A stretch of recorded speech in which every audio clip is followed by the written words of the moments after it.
Hello to everyone filing in. Welcome to our webinar. I'm just going to vamp for a little bit as folks join us, and then we'll get into our discussion today. My name is Sarah. I am Acting Director of Communications here at Code for Canada.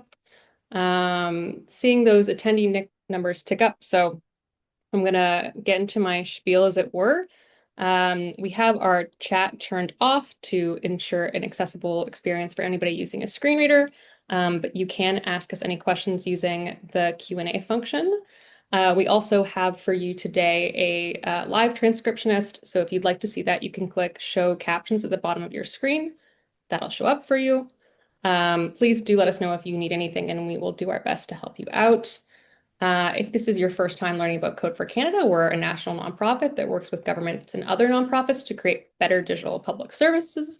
I'm also going to start today with a short land acknowledgement. The Code for Canada team is based all across Canada, but I myself live in Toronto, which is covered by Treaty 13 and the Williams Treaties. It's the traditional territories of many First Peoples, including the Mississaugas, the Credit, the Anishinaabe, the Chippewa, the Haudenosaunee, and the Wendat peoples. And I encourage everyone to reflect on the land that they're calling in from today. So as I mentioned, you can use the Q&A function to ask us any questions related to, like your audio not working or something like that. But for questions for our panelists, we have a Slido that's linked in the chat. Really encourage you to make good use of that. These are experts that are here to answer your questions. So, as we go through, ask them any questions you may have, and you can also upvote questions that you're interested in hearing from. Um, we also are going to have a recording and a transcript of the event sent to you afterwards. So if there's anyone you know who was not able to attend today, they will still get to hear all these excellent insights. Whew, okay, that is all the housekeeping. So now we can get started with our discussion. Very lucky and grateful to be joined here today by three digital government leaders.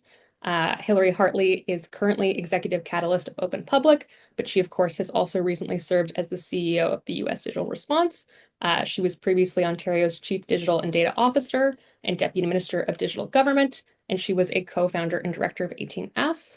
David Eves is a public policy entrepreneur, open government activist, and negotiation expert. He is currently an associate professor of digital government at the Institute for Innovation and Public Purpose at University College London.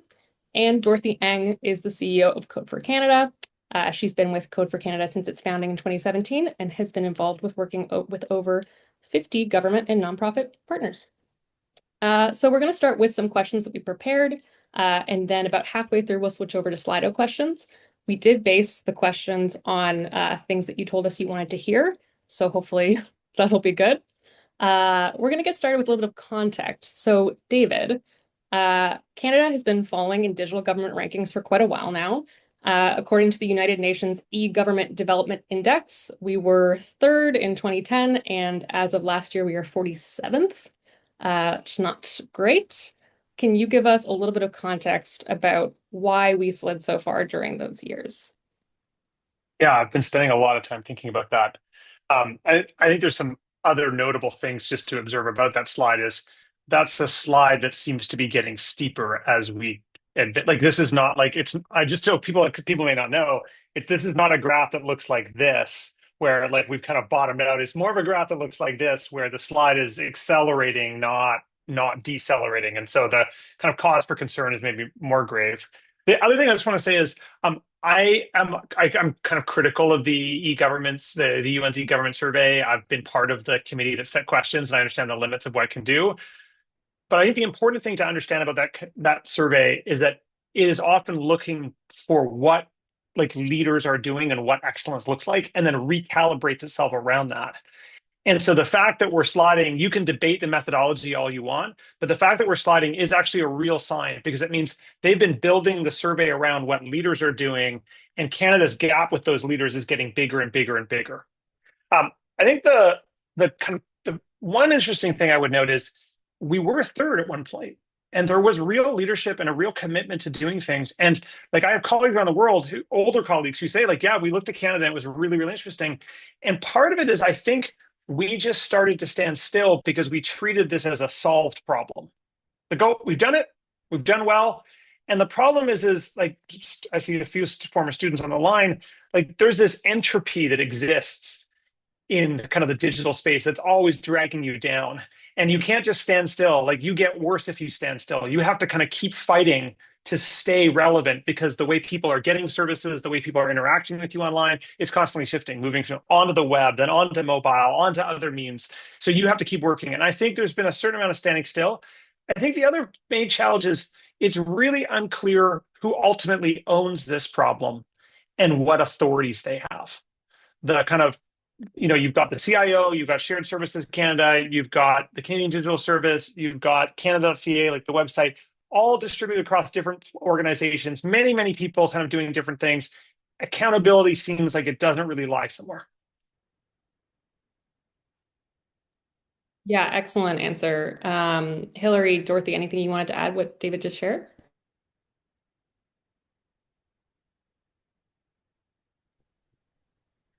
Um, no, nothing really different from David. I mean, I think my maybe even a shorter summation of that is like, as a group, that as an individual and part of a team that's, working with a lot of different government teams, especially those at the federal government, where most of those e-government rankings, I believe, are the data is pulled from.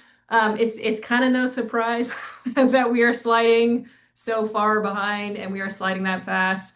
That kind of mentality that David brought up of like it was a problem. We maybe at some point had a really clear goal of trying to solve it and we solved it. And then we were like, we're done. And a lot of kind of maybe government leaders or programs or initiatives kind of stepped back from that and didn't think of like sustainment is our thing. That's a kind of attitude towards like technology and services that we see quite often, with a lot of governments, not just the federal government, across all levels, provincial and municipal. So from my perspective, like kind of not that surprising. It's just a bit, it's a bit of a shock when you see that really, really steep curve, really dropping. Hillary, anything from your side? Not really. I mean, I think it's easy to single out Canada, and the drop has been steep. But as David noted, there are many factors, and I think there's three big pillars that go into this framing. And I think where I sit, it's easy to sit and think about, okay, well, we haven't done enough around digital services, we haven't done enough around all that kind of stuff. But the rankings are actually broader than that, and Canada needs to invest in everything. They need to invest in digital maturity and skills building, not just in public services.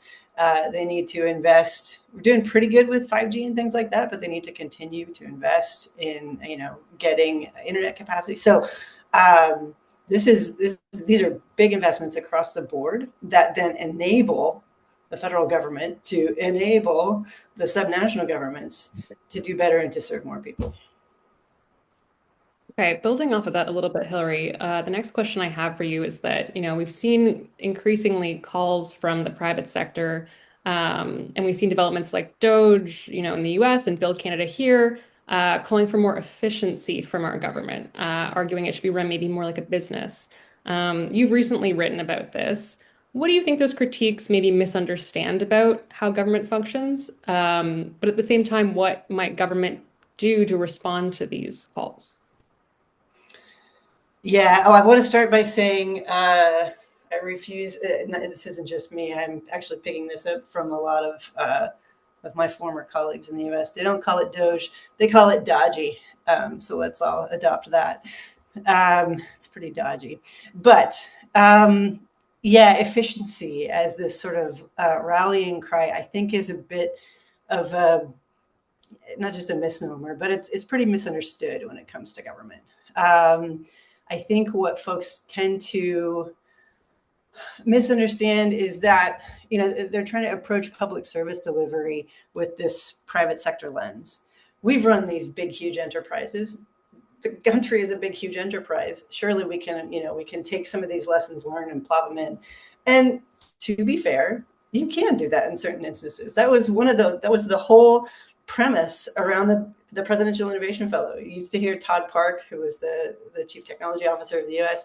He would say, like, what we're doing is we're taking these people who have been successful in the private sector, plopping them into government, and where they seem like aliens to people. But that was kind of the point. But I think these big sweeping, like, can't we just do this different? They're just a bit misguided, and I think that they do assume that government can, if it just worked more like a business, things would be faster, cheaper, better. But it's overlooking a few key things, and I think first and foremost is that governments don't get to choose their customers. We have to serve everyone. That means we serve everyone on the edges, not just down the middle, who has great Wi-Fi and capable fingers and all kinds of things. We have to serve people with complex needs, those without digital access, those who are most often failed by these systems, and these systems are not designed with them in mind. So what looks inefficient from the outside may, honestly just be the result of trying to design for equity and accessibility and accountability, and not just speed and trying to move as fast as you can. Secondly, we who have, those of us who've been inside of government know that many of these inefficiencies are structural, not operational. Contending with legacy systems, old time procurement rules, risk-averse oversight. Those are all baked into how government functions. And you really can't optimize your way out of that without real reform. And so, some of these, I think some of the ideas that have come out recently that are trying to address some of these structural really intransigent piece, realities about government are not a bad idea, but we have to think about getting to the root causes. And I think in terms of what government can do, I always go to two basic pieces, and it's really around capacity and how to enable that capacity. So first, we've got to build. We've got to invest in internal capacity. That doesn't mean you have to build big teams, but you have to have experts, specialists, people who know their shit inside government, so that if they're building teams, that's great. They can build services in-house, but they can also guide and pressure test, call BS on anything, any strategy that is coming from the outside. Strategy has to stay inside. We've got to have people smart at the table helping make decisions. So hiring technologists who understand both delivery and the constraints of public service, doing all the things that we do, designing with users, using data, putting people at the center, all that kind of stuff. But internal capacity alone is not enough. Kind of like I started, we do need new governance. The oversight models that are inside government were built for different eras and different types of things. The governance is really built for waterfall type projects, procuring ships, not for delivering services that are based on technology and software. So we do, I hate to use the A word because everybody kind of gets annoyed about it, but we need agile governance. We need things that enable these teams who are doing test and learn practices to test and learn. And they can't do that in the Treasury Board budgeting, planning, policy processes that exist inside government today. So as my friend Robin Carnahan likes to shout from the rooftops, demos, not memos. You've got to actually switch your governance so that it's rooted in showing what you're working on and showing progress, not on documents and status reports and stoplight charts. So those are my the two big pieces that I think if government can invest in capacity and in governance, would move a long way. Yeah, I know that other people will have a lot to say there, but I want to save it a little bit for the end. So I'm going to move to another A word, which is AI, often linked to these calls for efficiency. I'm gonna give this one to you, Dorothy. Can the government use AI to solve some of these issues? What are the opportunities there, and what are some of the risks? Yeah, I mean, the governments could use AI to incorporate AI into their work to like maybe improve service delivery, to better understand or predict where, services are best serving users or not serving users. I think really the question comes back to though, with all the potential and the hype around AI, which is just, not really slowing down these days, is coming back to that question as Hillary brought up of like, are governments are they even kind of like well equipped? Do they have that capacity, that sufficient capacity or like technology maturity to be able to use it effectively without kind of increasing the risk of misusing it or like eroding the trust from the public, right? We all kind of know that, if you as a customer are trying to, maybe you're dealing with your own telecommunication company, there's something wrong with your internet, which is what happened with me this morning. And you're a disgruntled customer dealing with like a real human is often feels better than kind of dealing with an AI bot or like a chat bot. And so you can imagine that kind of erosion of trust can also exist with a public service, dealing with someone within government. If you're trying to like sort through your taxes, your tax filings, and needing to go through an AI bot is could be a recipe for disaster. I think, coming back to like AI is just another tool. Are governments equipped with the right kind of subject matter experts or that technical expertise in-house? Have they actually thought about, what are the problems that they're trying to solve? What do their users need? Who are their users? Who's being left out of the service that they're trying to deliver are the really critical questions that teams need to ask themselves that they can't rely on an AI for.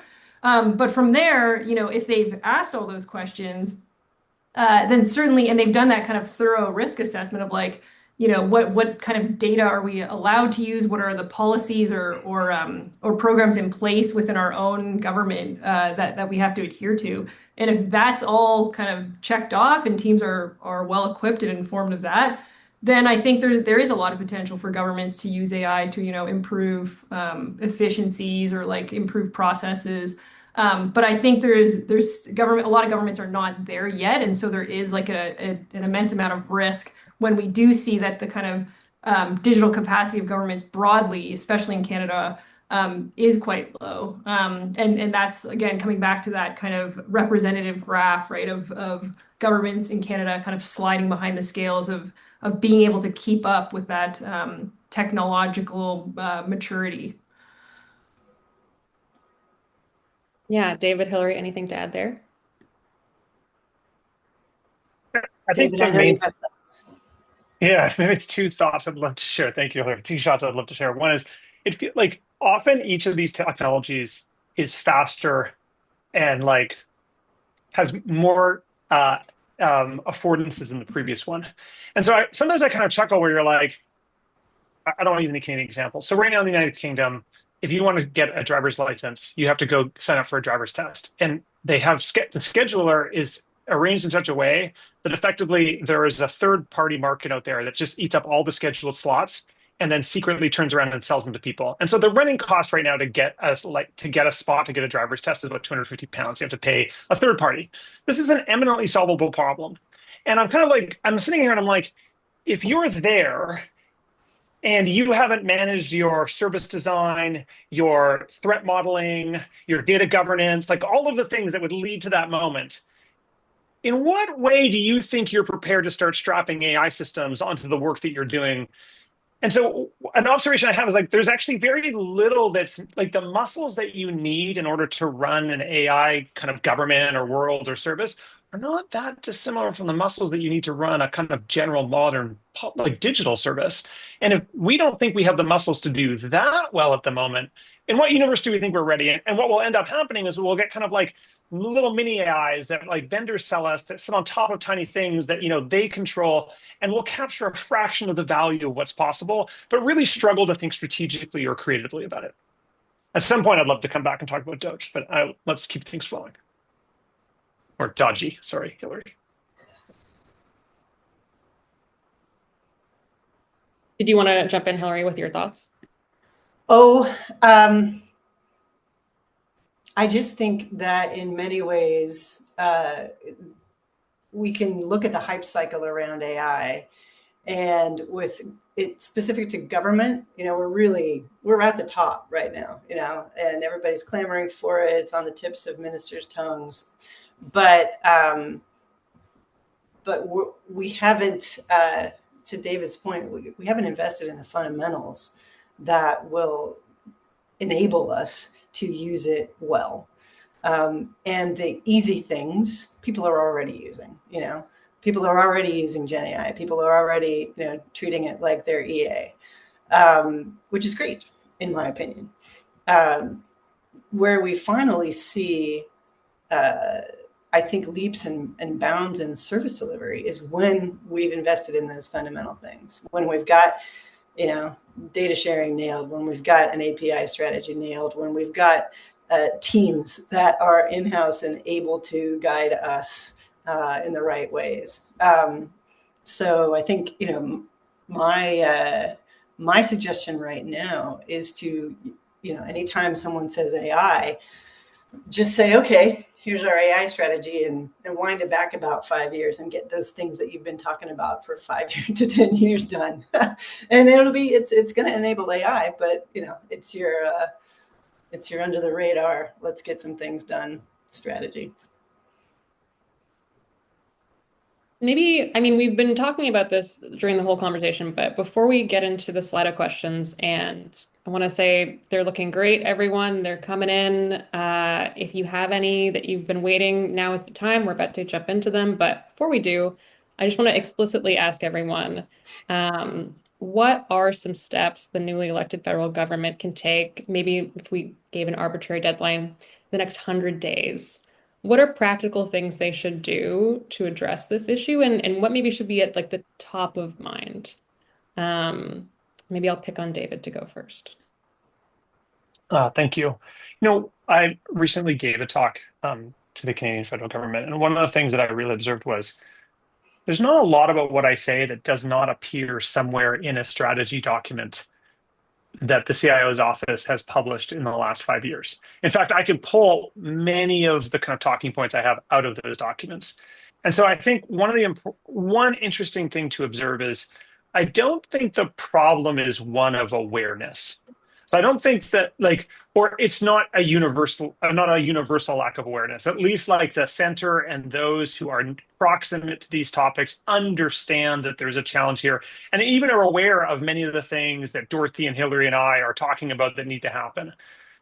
I think what is more lacking is kind of going back to my first point is it's a little clear who actually is accountable. And I think one of the challenges is actually that accountability lacks at two levels. There's not a clear level of accountability of where ultimately the buck stops. But I actually would argue that even at the deputies level, if you may not be, most deputies are not lawyers, but they have enough understanding of the law to know when they need to call a lawyer and have a broad sense of what they should and shouldn't be doing. Most deputies are not chartered accountants, but they have to oversee and sign off on the finances of their ministry, even though they're not the ones going through the books individually themselves. They have to know what questions to ask, and they are going to be held accountable for what the budget looks like and how well they spend. I don't think we have a language and a framework for thinking about what accountability looks like at the deputy level around technology. And so as a result, it's there's no central person with a big stick and carrots who's driving action, and there's no distributed leadership at kind of like the senior management levels within the ministry to really drive action. And so as a result, this is all put in the basement. It's kind of a technology issue that's not super strategic and important for us to deal with. Okay, Hillary, Dorothy. Yeah, I agree. I mean, I think, and it's not just Canada. You see this in subnational governments. You see this in the U.S. federal government. But a lot of the positions that you would think, oh, they can do something about this, whether it's a CIO or a CTO or something like that, they can't. They don't have teeth. They don't have any capacity to then uh, assess whether or not the policies that they're putting in place are actually getting used. They don't have any capacity to make sure and go out and have some sticks about ensuring that those policies get used. So we've had lots of great ideas and words flow from government institutions for the last 5 to 10 years. Many of them have not been backed up with the capacity to deliver them. So, Canada's digital ambition, great document, lots of good ideas in there. The CIOs haven't had the things that they need. I don't know if it's sticks, it's carrots, it's people, but they haven't had the things that they need, in my opinion, to ensure that they are the ones that are seen as driving the accountability and can say, I need this, and we're going to do this. The governments that have made the most progress have centralized things. They have made accountability clear, and they've given them the sticks and the carrots and the people that they need. Worthy, anything to add to?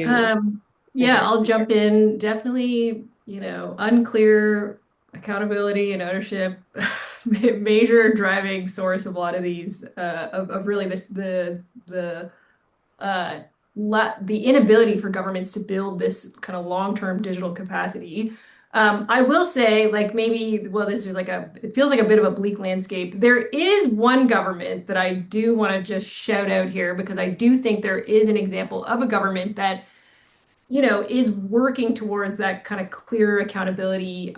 It's more of the carrot method that I'm going to describe, but we've been working with the government of Nova Scotia and their cybersecurity digital services group under Deputy Minister Natasha Clark.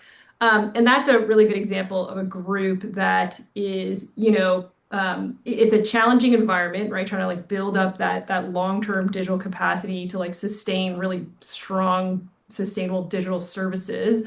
The approach, one of the approaches they've taken is really around centering around risk. And so looking at kind of their riskiest services across the government. And then using that conversation of risk of okay, well, if this is the risk that is affecting all of our services, what is the approach that we take going forward with each of these risky services, and doing kind of a really holistic view of not just the technology and the infrastructure, but also the processes to procure the next iteration of that piece of software or that vendor.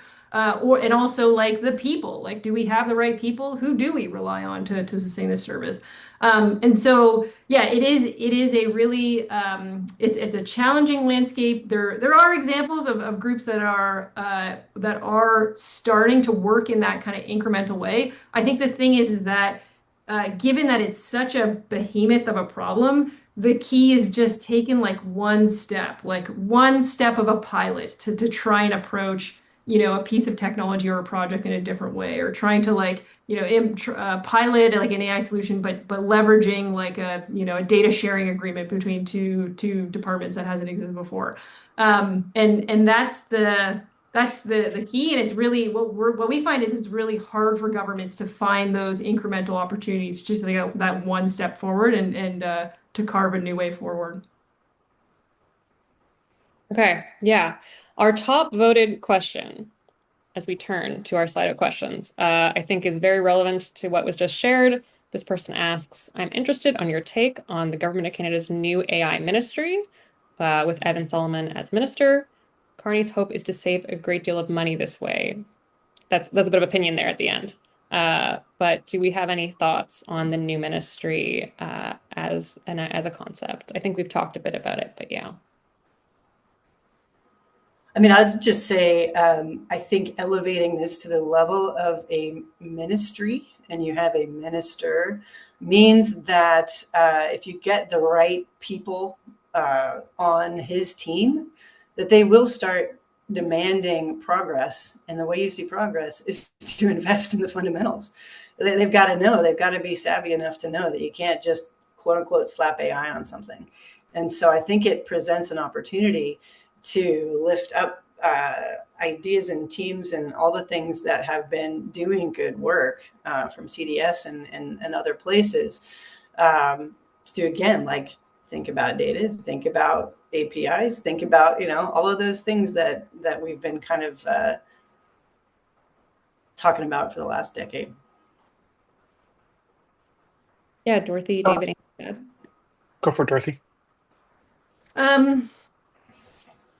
Yeah, I mean, I think that I think it's interesting that there is a minister overseeing AI. I think it presents a good opportunity, like Hillary said, to like surface maybe some of the risks and hopefully, honestly, like the potential partnerships that the government of Canada could create with like the right kinds of groups so that it's setting up the government for long-term success. I would hate to see it kind of go in the wrong direction where it sets up partnerships with the wrong kinds of groups. Maybe those ones that are more kind of like driven by, like the private sector groups that are driven by profit and maybe less or more questionable ethics or unclear ethics. So I can't really say for sure which direction they're going to go, but I'm hopeful that it's in the healthier direction that kind of like restores the capacity of the government of Canada. David? Yeah, I think I'm of two minds. Like as Hillary said, I think it's great that the kind of you get the profile of having someone at the ministerial seat sitting and advocating.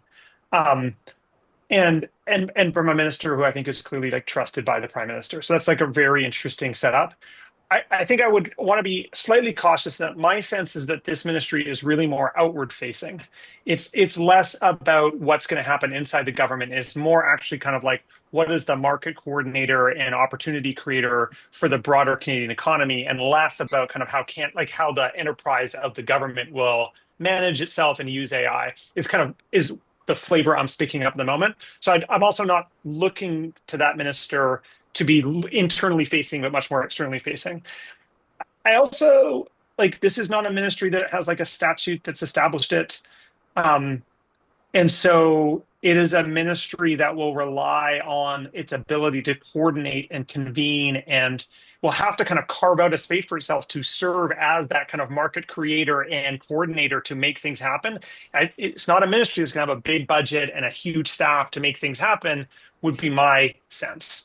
And so I'm glad it exists. I think we have to understand better what it's going to do, internal, external facing, I think external. And then how is it going to perform that coordinating role?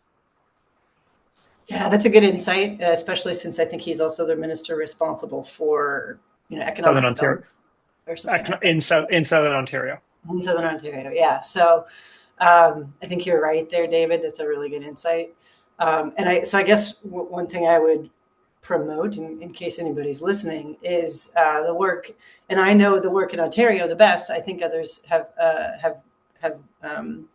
undertaken some of this as well. But Ontario just released their responsible use of AI directive after years of work on transparent and ethical AI. So definitely be looking to the provinces and specifically Ontario for guidance on some of that. It's really great work. Yeah, I mean, I'll use that transition, Hillary, because our next top voted question is, what is the panel's take on what happened to the Ontario Digital Service? So maybe we can have you start with that one because you got some experience there. I was actually going to say it might be interesting for me to go last. Okay, fair enough. I'd be curious for the outside perspective, but I'm happy to give you my answer as well. All right, David, do you want to take that suggestion?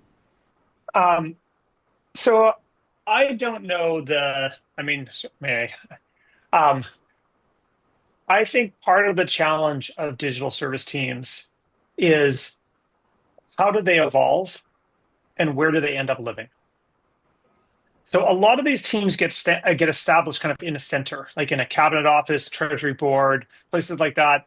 And part of the challenge is if they're effective, and that's that's not always the case. If they're effective, they kind of grow and they start to actually take on some service delivery functions. And that is not what central agencies are really designed to be doing.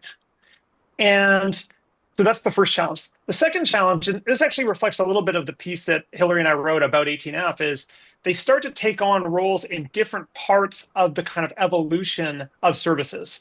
So everything from understanding problems and creating advice to maybe writing policy and creating generalized solutions to actually building products that could help at scale others across the government, and maybe even building ultimately infrastructure. And in Canada, like those things are actually living in all sorts of different general places, but those things don't necessarily naturally live in the same organization. And they certainly generally are not part of the same team because it's different skill sets, it's different perspectives, it's different types of engagements with other stakeholders across the government.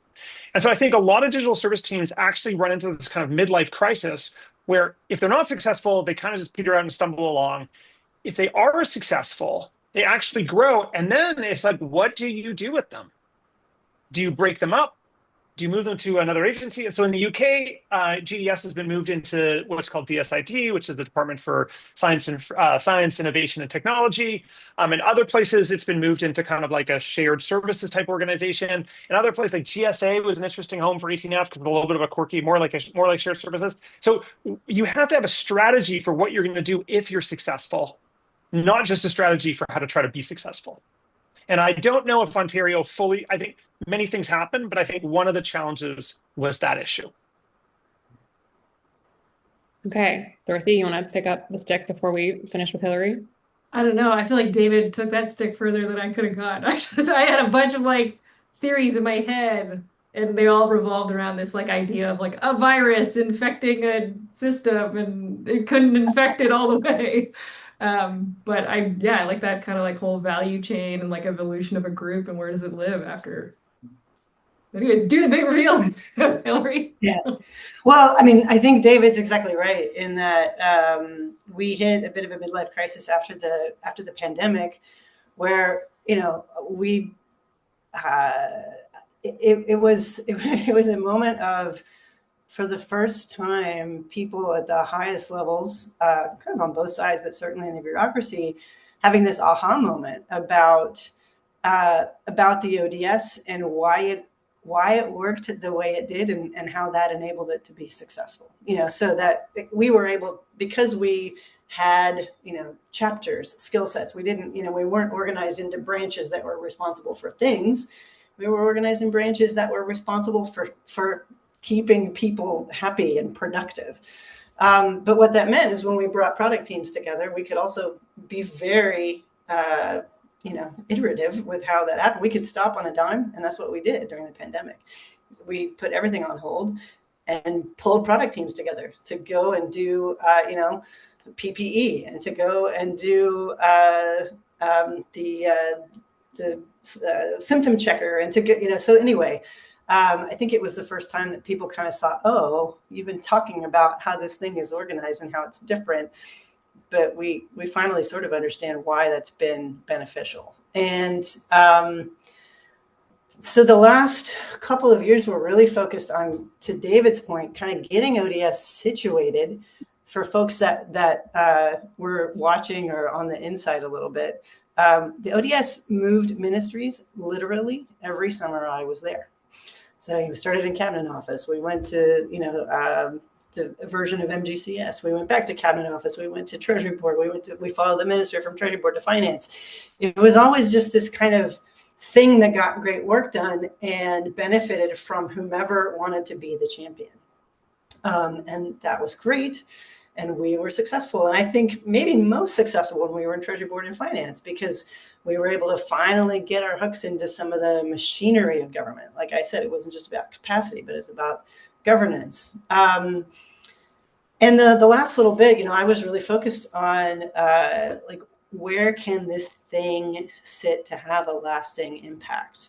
And we knew that, I knew that I wanted this kind of, I'll call it product capacity. And again, it's not just about software and design and content, but it was about all the things that we brought to the table to deliver good services. I wanted this product capacity to be enabled by IT and to enable and work with Service Ontario, et cetera. And so we were, we kind of were back in whatever the version of MGCS is now. I forget the acronym.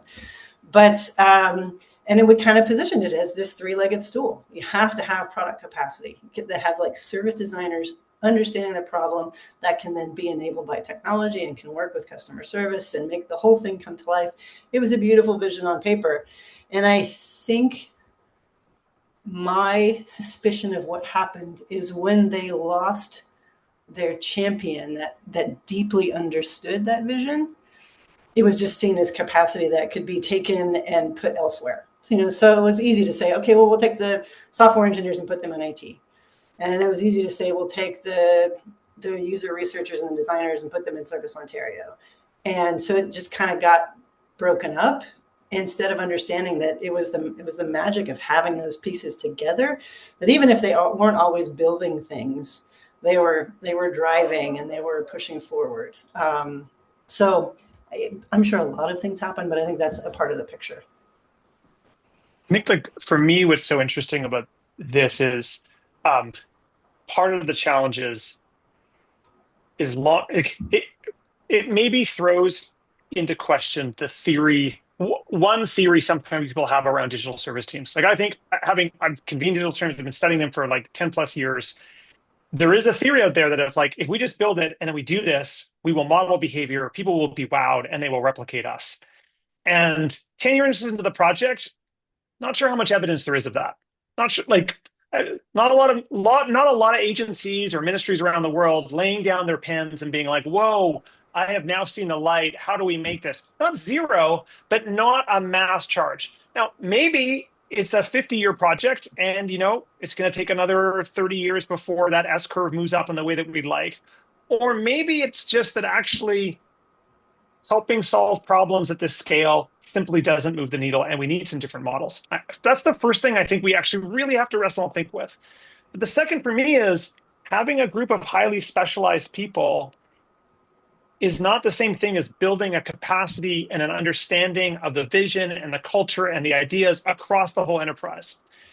And it may be helpful to advancing that, but it may not be. And if it's not, what's our strategy then?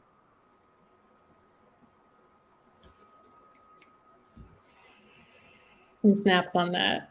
All right, so we actually have a question that relates to what David had said earlier. They ask, David talked about how accountability is diffuse in government, so no one is blamed for delivery failure. What should Prime Minister Carney do to fix this problem, or leaders in Ontario?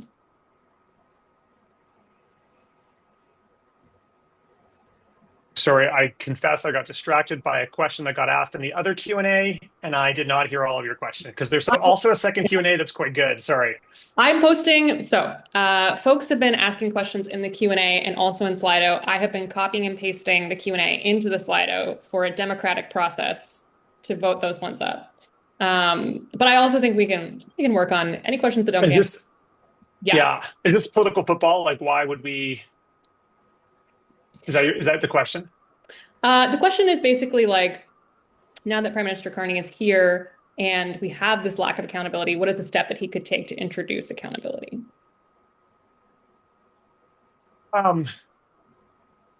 Sorry, was I the one? I'd love to not go first, but I'm happy to go first. I'm like, feel a lot like, I'll start it, David. But so accountability is diffuse, but also it's pretty clear if you really stop and think about it. I mean, I think most deputies have a pretty clear idea what they're accountable for. What recent conversations I've had with deputies are more about how do they drive accountability down so that you don't have to require the hierarchy to get shit done. And what I mean by that is, there's so many pieces to the puzzles of delivery. And if you don't have what I'll call like a single product owner, and again, kind of regardless of hierarchy in this moment, but that is able to say, this is the outcome, this is what we're driving for, these are the things I need to get that done. help me out here, people, so they got to be able to go to the CIO. They got to be able to go to the policy people. They got to be able to bring the multidisciplinary team together to drive it forward. And I think that there is oftentimes a lack of like driving clear accountability to that person, whether it's a DG or whether it's an ADM, so that they then can bring their peers and other folks along in a way that isn't just like, okay, well, I know I have my piece to do and I know I have my piece to do. But that is really more about this multidisciplinary, cross-functional thing getting a big piece of work done. And I think we've got to figure out accountability around that.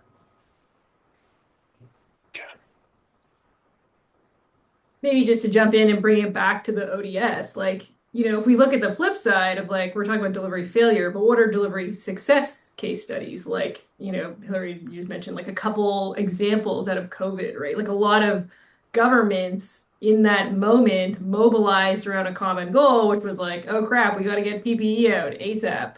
And they brought these teams together from, in that example, yes, ODS was involved, but like a number of other departments were also involved in like rowing in the same direction towards a common goal. And so like it's actually entirely possible. Like a lot of governments do ship great services when there is like a drive or urgency around like we got to get this thing done. And I don't know what Prime Minister Carney can use as I think in that case it's a carrot, but maybe also a stick. I don't know. It's like both of it. But there's a moment of crisis a bit happening now that could be used as a bit of a lever for certain initiatives or services. So, I think there's certainly something that could be used there as a narrative to like break through the bureaucracy and all the kind of different silos that don't work together effectively. So I apologize because I was distracted, but there's a great question about like eHealth and Phoenix and ArriveCAN and like the disasters, which highly distracted me because of their attempt to answer. But let me just talk about this again for a second. There's so many other problems we haven't talked about that are not a point, like a clear point of failure, but are something deeper. And I think that the Prime Minister has an opportunity for reset, but I also think it's deeper than that. I think there's real questions about like, what are the clerk and the DMs thinking and doing? And we have a much bigger challenge, which is that the way, one is operations is not valued as a substantive skill in the public service. Policy is where all of the kind of action and promotion is. And, the reality is many of these ministries are like, 10,000, 20,000, 30,000 people. And a lot of the work is ops. And the reality for Canadians on like their experience and their interaction with government is on the ops level, not necessarily at the policy level. But like the kind of career path to becoming a deputy minister is really all about policy. And so this is the first crisis in my mind. And so as a result, like in the senior ranks, there are people who have amazing operations experience, and we need people who are amazing policy people. But that balance needs to be thought about really carefully. The second is like the incentives also are like, you are seen as powerful if you have a large budget and if you have a large team. And, Hillary's ODS teams of like, let's get a product manager and let's go do a spike. Let's get a product manager. Let's get a designer. Let's get a couple engineers. Let's go do an MVP. These are not large teams. These are generally small teams. And those teams don't create power for those who have ambition. Large budgets, large teams, that fights against efficiency, but it also fights against all of like the kind of best practices that we're looking for, where you want to be doing small incremental learning with lean groups, doing things, doesn't play well. And then the other two challenge we have is like, I think the technology space is seen as a CapEx problem. Like everything's about building capital. And so it's like, if we build, like one reason I think we went from 3rd to 54th is like, or 47th is that we think that this is a capital problem. Hey, we built digital capital. It's going to last us 100 years. No, this is an ops problem.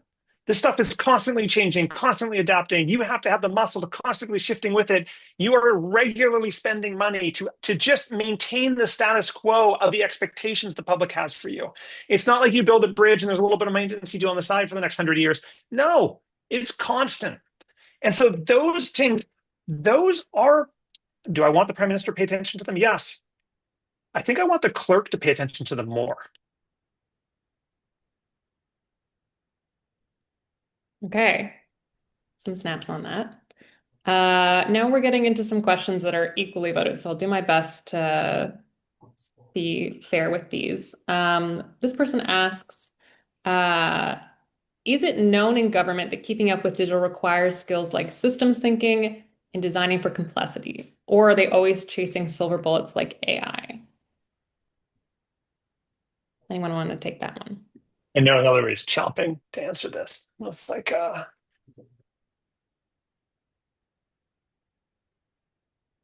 you're muted, Hillary. Thanks. Sorry, I was coughing, so I muted myself. Yeah, I mean, I think in general, probably the answer is no. When you look at the, let's call it digital maturity of the leadership class, it's exactly what David was talking about earlier. You know, they don't see themselves as needing to have enough general knowledge to be able to sniff out something that's or to be able to know when something is good, or to be able to demand the right approaches and practices to get something done, where they do of their HR people and their finance people and their lawyers, etc. Yeah, I think in general, is it known? The answer is likely no. We do need to do a lot of work with our leadership class, but also just across the board with sort of a digital 101, because I think people think of websites and white space and is it pretty, and but they don't understand the approaches that enable that. They don't understand that it takes actually asking users what they need and then showing them what you've built and watching them stumble with something so that you can learn from that and do better on the next iteration. Those are all things that from deputies on down, they should be demanding and they should be asking about. What have you learned from your users in your last sprint? And if your team can't answer that, you've got a problem. And maybe to add to that, I feel like this question is framed in a way that maybe we think that governments have this intention to be chasing silver bullets like the AI, but I think from our experience at Code for Canada, like working with a lot more like middle management, director level teams, I think what actually happens in reality is these things kind of just fall into their laps without really them trying to necessarily chase them all the time. And so, like, for example, a lot of the teams that we work with, already have relationships with or contracts with large vendors, like let's say Microsoft. And so when these product companies, have a new feature or a new AI solution like Copilot, and they're offering it, for free or as an add-on to an existing contract, it's really easy for a team to just find themselves in this opportunity where they're able to just easily adopt a new solution without having gone through that critical thinking or that homework or like even time to reflect on like what do we need it for and how do we use it and does it fit within our our own policies and data governance. So and then often when these technology decisions are made and the team's committed to them, it's really hard to then walk out of it as an organization. Because then the question becomes, if a leader at that point is like, hey, like, have we explored using AI for this service? Then the answer will be, actually, we already have a license with this existing group, so we might as well just use that. So it is, I think there's also an element of like, these things just naturally happen as based on their relationship that they have with existing vendors. And it's really hard to know when a team has gotten so far and they're unable to kind of pull themselves out of that like vendor lock-in situation. And just quickly on this, I'd say I think the elephant in the room that people aren't saying is that there is actually pressure that comes to these things from the elected level. And I think one of the things we really need is, and I'm hopeful about this. I'm hopeful on two things about this government, but actually, what we need more generally is a more sophisticated level of understanding of this at the elected level. And I think the sophistication is starting to get to a place where there is demand for a bunch of things that I think are good. I do worry that the demand for things like show me the AI becomes like an indicator that you've done something new and novel, and therefore I'm happy, which is like the worst possible indicator you want from your demand you want from your electeds. So make sure we have sophisticated electeds is going to matter a lot. But more importantly than that is this is a state capacity problem. It's not a problem of an individual government. And so, what I want to know is what is the state capacity caucus that sits inside Parliament that is pan party and is working, it accepts that there's going to be all places where we disagree. But actually, the capacity to deliver public goods to Canadians is a core function of the Canadian government, and that doing that in a digital era is essential to have confidence in the state and to push back against the challenges that we face. And what is the pan-partisan caucus that's aligning around a shared agenda that both challenges the government, hold them to account, but everybody agrees to, that is broadly bought into? And I don't see that.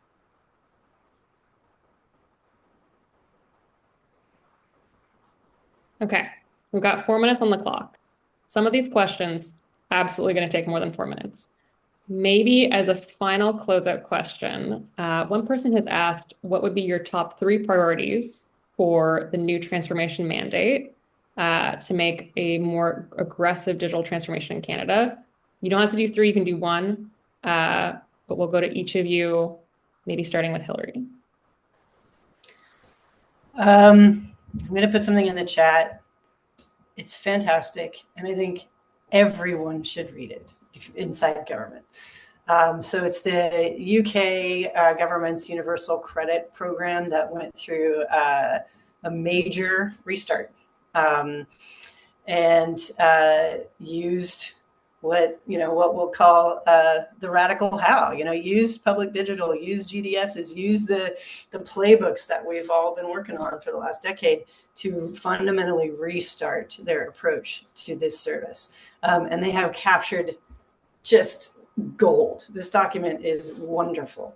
And I think if every leader reads it, you'll start to understand why this is a capacity problem. And again, that's not just about people, like I was talking about, investing in teams and people, but it is what David just said. It is, we have limited and lost our ability and our capacity to deliver services.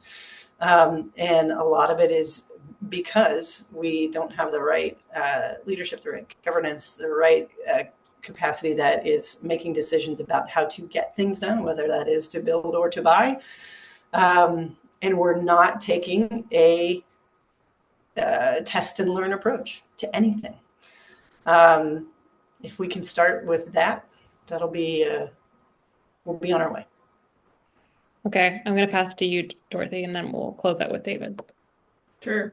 And this document is great. This is like the umbrella or like the central source of truth on roadmaps forward. I mean, I guess if there was one thing to like a smaller, more implementation-based idea to add to this, if we reflect on like what are we doing here, as the 3 panelists, and like how did our paths all cross? And it really has revolved around like the kind of digital government movement. And I think, David, like you said, like you've worked with a bunch of digital government teams, digital service teams for a number of years, and that movement has really kind of gone through is in its next stage of evolution, maybe is in like a bit of a lull with some of the groups kind of going through that midlife crisis. I think like, if there's one recommendation for what comes after this, it's like, what does the next version of this movement look like, right? Like, is it this, we knew that the kind of like small team on the periphery didn't work. So what is another model that does work, and what's something that we can try is like really excites me. And I think is what hopefully like the next government drives us towards. Okay, David, final thoughts to you, and then we'll close out. Everybody went high. I'm going to go low. So I have this kind of broken windows theory of government, which is like, if you don't sweat small things well, people don't trust you with the big things. And I think that I want to go back to Doji and just be, or Dodgy, and just be like, I think everybody asks all the wrong questions about this organization. Saying like, what they're doing legal? Are they allowed to? The only question that matters is, why do they have the social and political capital to do what they're doing? And even if you say it's unpopular, still like 40% of Americans, 70, 80% of Republicans think that this is a good institution doing good things. This is like, it's not a breakdown.